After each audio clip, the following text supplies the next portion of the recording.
Good afternoon. It's Sunday, January 25th. I'm Laura Cornfield, and this is IBA News broadcasting from Jerusalem. We open with the ongoing controversy over Prime Minister Benjamin Netanyahu's trip to America in March. Netanyahu said he's not backing down, but voices of criticism are coming at him from every direction, including an unexpected one. Here with more is Eli Walgelanter. Rebuffing growing criticism from the White House and across the political and media spectrum, Prime Minister Netanyahu indicated today that he would go ahead with his plan to speak before the U.S. Congress about Iranian sanctions 2 weeks before Knesset elections. Netanyahu has come under fire for accepting an invitation from House Speaker John Boehner to address nuclear Iran and radical Islam. But Netanyahu said yes, without coordinating with the White House or State Department, in what is being described as a snub of President Barack Obama, both in terms of protocol and politics. But Netanyahu told his cabinet that he would do anything to push Israel's position that sanctions against Tehran should be toughened to stymie its nuclear program. Said Netanyahu, as Prime Minister of Israel, I am obligated to make every effort in order to prevent Iran from achieving nuclear weapons that will be aimed at the state of Israel. This effort is worldwide, and I will go anywhere I am invited in order to enunciate the state of Israel's position and in order to defend its future and its existence. Administration officials expressed anger over the visit, citing the breach of protocol and that it is politically motivated, coming just before the elections.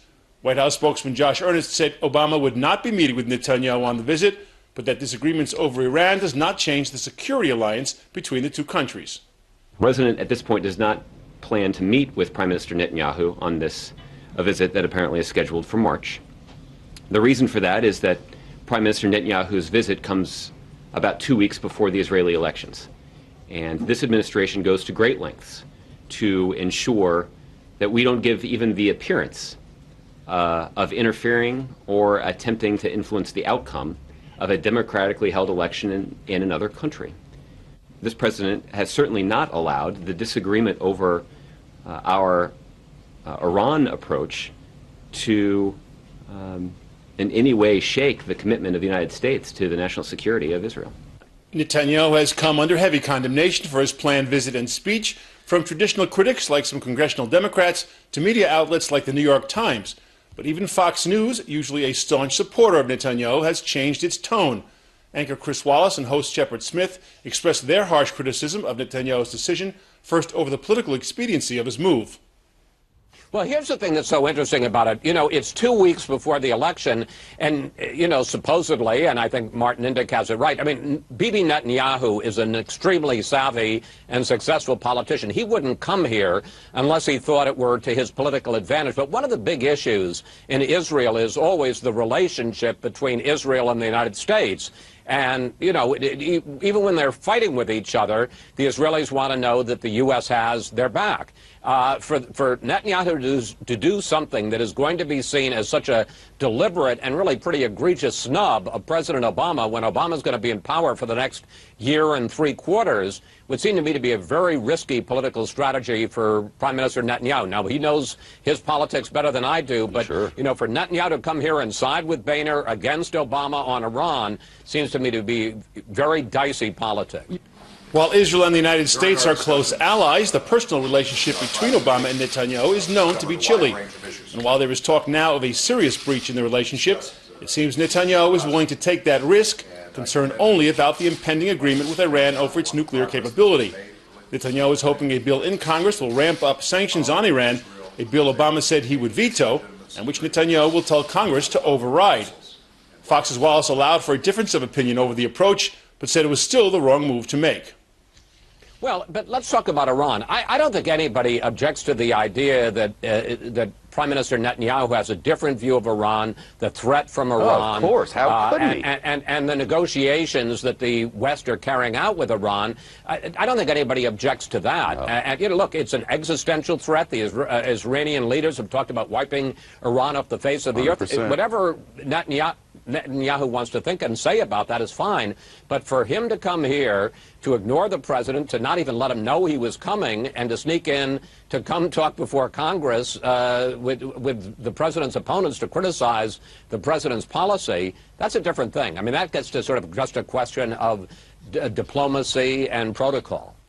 According to a report on Israel Radio today, members of Netanyahu's Likud party were briefed to emphasize in media interviews that a supermajority vote of 67 Senate representatives has the power to overrule the U.S. presidential veto, a hint at Netanyahu's intention to lobby Congress against Obama. Laura? Thank you, Ali. A decision by Israel's leading book chain Steinmatsky not to hold a promotional event for the latest edition of the controversial Charlie Hebdo magazine has drawn sharp criticism from across the political spectrum. IBA's Margot Dudkevich has that story.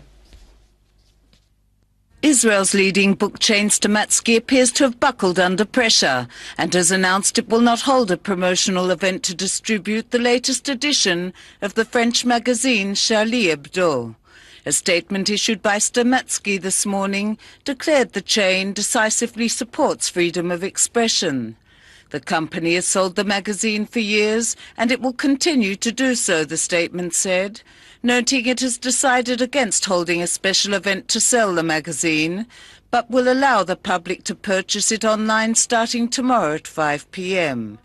The decision drew the wrath of Israel Beitenu head and Foreign Minister Victor Lieberman, who said Israel cannot allow itself to be turned into an Islamic state.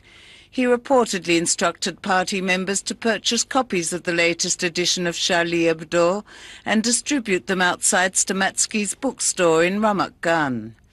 Prior to Steinmatsky's decision, the head of the Islamic Movement's United Arab List, Masoud Ghanaim, called on Prime Minister Benjamin Netanyahu to intervene and prevent the magazine from being sold in Steinmatsky stores, calling the store's action dangerous. In the West Bank over the weekend, thousands of Palestinians carrying black and white Islamist flags protested in the streets of Ramallah and Hebron against the latest Charlie Hebdo edition depicting Muhammad the Prophet. Protesters chanted, "American France are the mothers of terrorism." Following the deadly shooting at the Charlie Hebdo office in Paris earlier this month, in which 12 people were killed, the magazine decided to publish a special edition showing a tearful Prophet Muhammad cartoon on the front page with the slogan, "All is forgiven." This sparked worldwide protests against the magazine, and some prominent television networks refused to display the cover. Freedom of expression is one of the most important functions in any democratic society. Efforts in Israel and across the world to deny this could be perceived as giving in to terror. Margot Dudkevich, IBA News. Joining us now is political science Dr. Wassam Yunus from El Qassami College. Thank you so much for joining us, Dr. Yunus. Let's start with the publication of Charlie Hebdo. Arab political figures are appealing to Prime Minister Netanyahu to prevent the publication. Foreign Minister Victor Lieberman is calling on his party faithful to give it out free. You're a modern academic. It's a drawing. It's a satire. Would you object to having the magazine distributed here in Israel? Well, listen, if we are talking about the satire, if we are talking about also the freedom of speech, then it's okay. But when it comes to insulting people, insulting Muslims all over the world, insulting almost quarter of the population on earth, then why there is a need to do so by the time that there are Muslims who say that Prophet Muhammad, peace be upon him, it is a kind of symbol.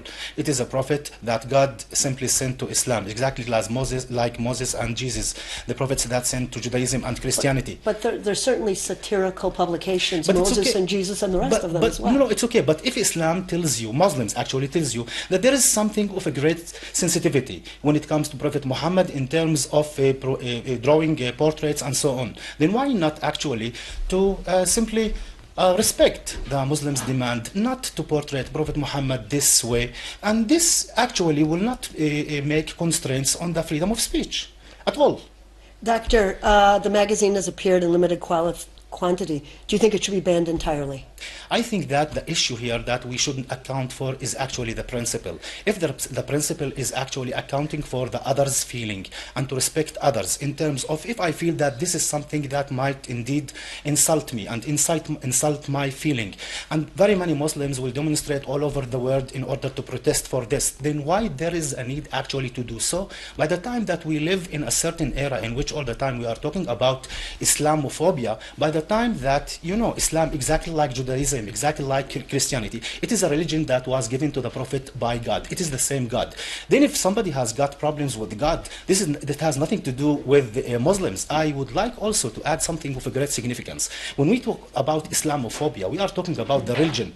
And we better talk, if at all, about Muslimophobia, fearing Muslims who simply misinterpret the right teachings and pillars of Islam in a negative way in order to promote their own political agenda. This is the point that should be indeed raised and addressed in this fashion. Dr. Yunus, turning to politics, Foreign Minister Lieberman wants the court to ban the Arab list from the Knesset election because they support terrorist organizations. Is there concern that this could happen? First of all, I don't know. But in terms of having this joint ticket, first of all, by definition, when people talk about unity, it is something which is completely blessed, I think, by the way the vast majority of the Arab citizens in Israel see it. But unfortunately, it could be the case that in a way, the Palestinian narrative might be in a way alienated, and we feel that it is a little bit far from being far of reach, because of the fact that today we don't have one joint ticket which is completely an Arab ticket.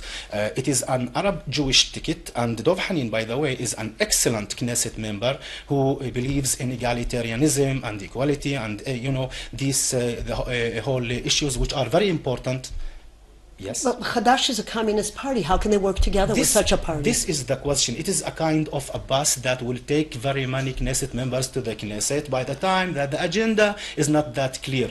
But I think that once they are found in the Knesset, it could be the case, and there are very important political analysts who might think that one day after they go to the Knesset, simply this unity will come to its end. But still, having many Arab Knesset members inside the Knesset might indeed show that there is a kind of at least declared democracy in the state of Israel, and therefore Arabs can indeed vote and function as a pressurizing element in order. But also I think that this has negative effects in terms of the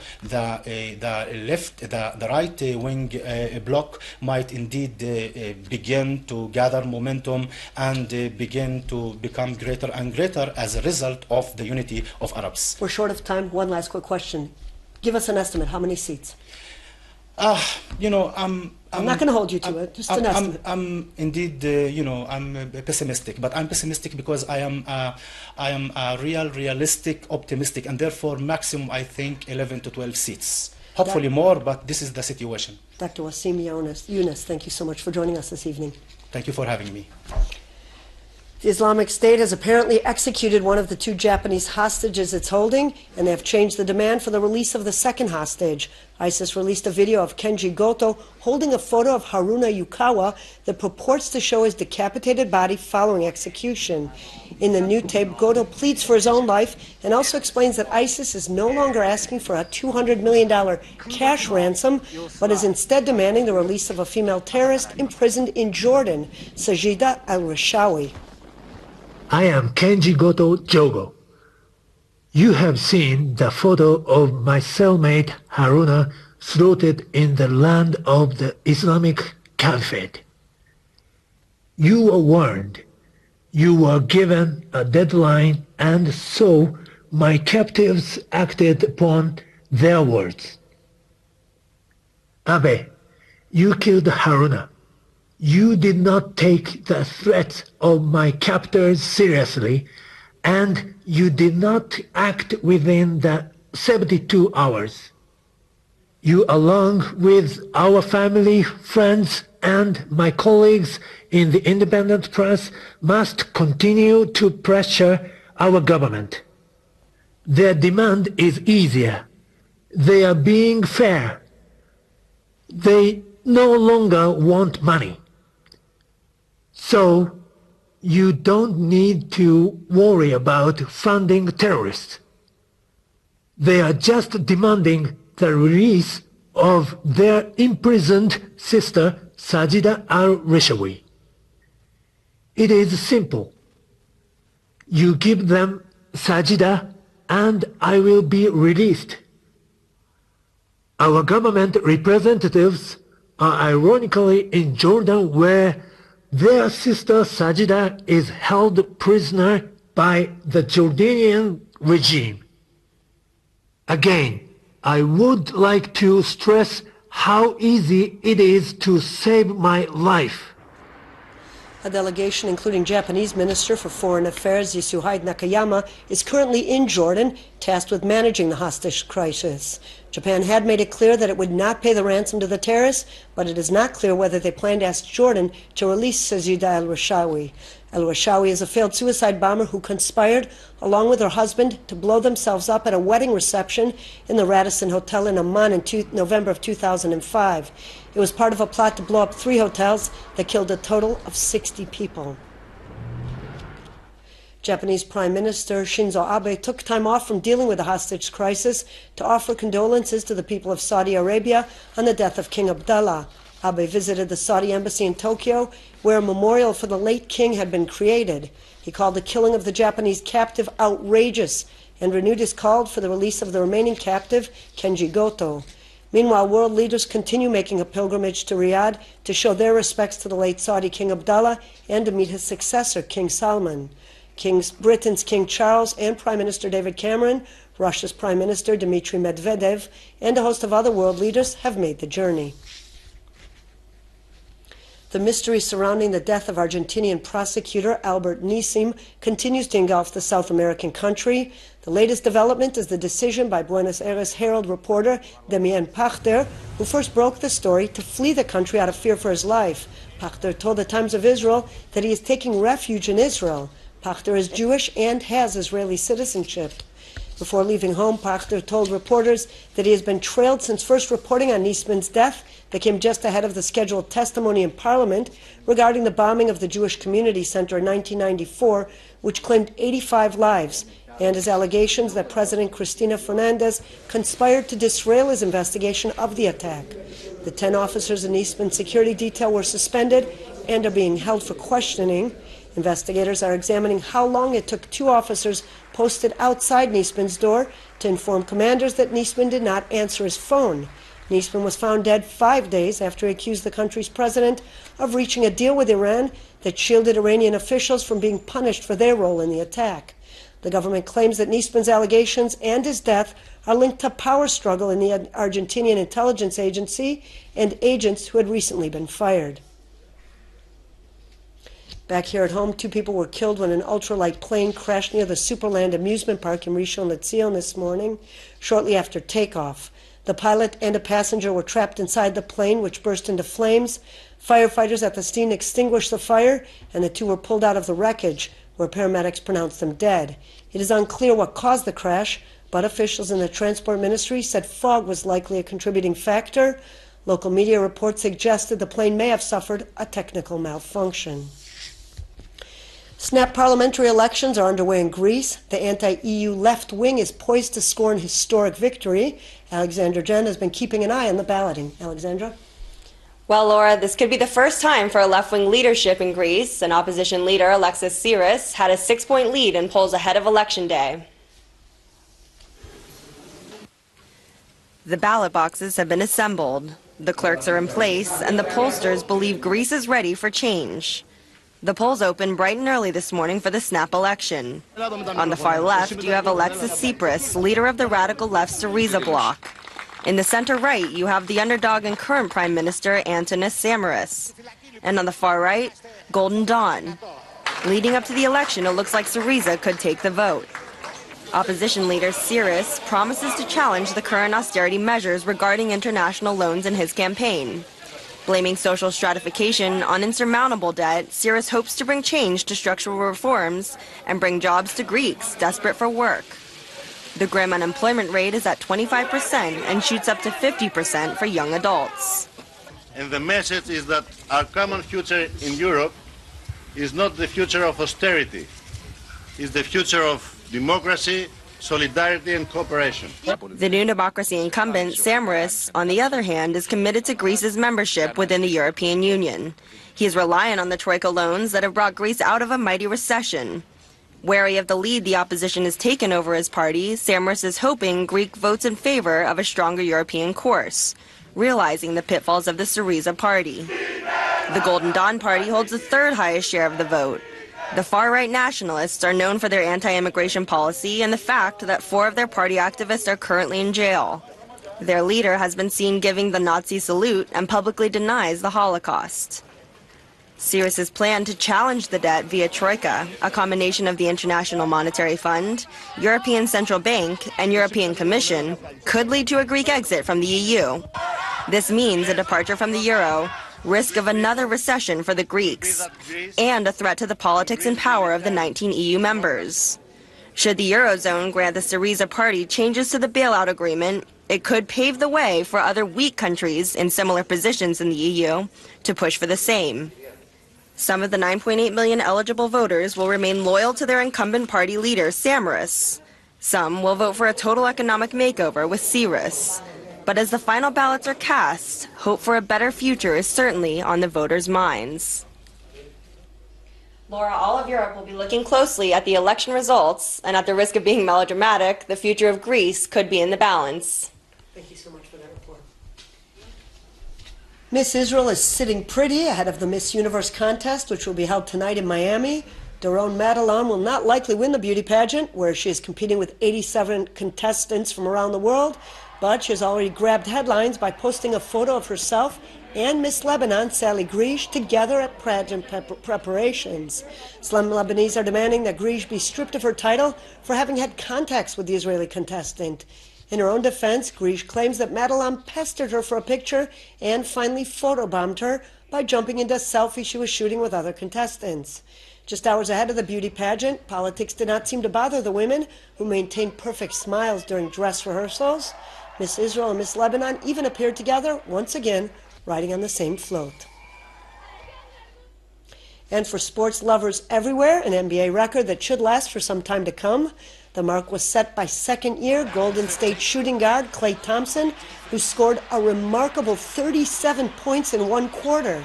Thompson just couldn't be stopped, not missing a single shot in the third period, making all 13 of his field goal attempts, all 9 of his three-point shots, and both of his free throws. The Warriors went on to beat the Sacramento Kings at Oracle Arena in California, 126-101. Thompson notched 52 overall. Thompson also won a tweet from all-time NBA great Magic Johnson, who called him and LeBron James the best all-around players in the NBA today.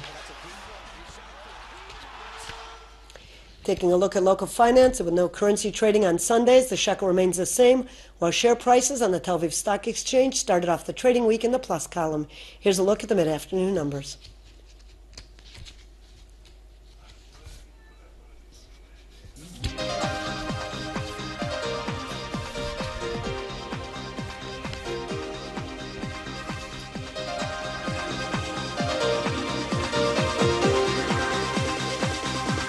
Heavy fog is being predicted along the coast and in the center of the country tonight, with temperatures dropping significantly tomorrow.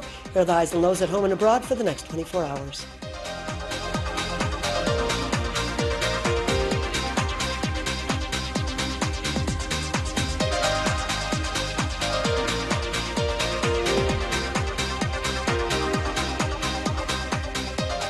And that's all for this newscast. Ari O'Sullivan will be at this desk tomorrow. Please join him for more news from Israel and abroad. Until then, I'm Laura Cornfield, wishing you a good evening and shalom from Jerusalem.